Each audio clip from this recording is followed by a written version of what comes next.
My name is Teppo. I'm the Vice President of Academic Affairs at Kepler.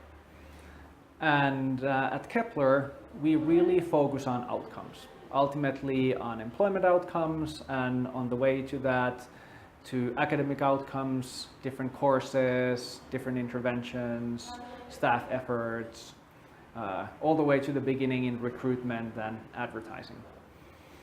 And so the project at hand has been to look at our student information system, where we collect lots of different kinds of metrics, and then see how do we use Microsoft Power BI to analyze and visualize that.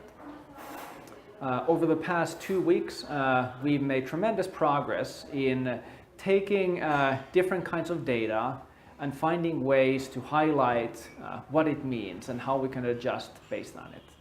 I know that what we've done will be very helpful, and furthermore it's laid a foundation for us to continue to develop more visualizations and more analysis tools.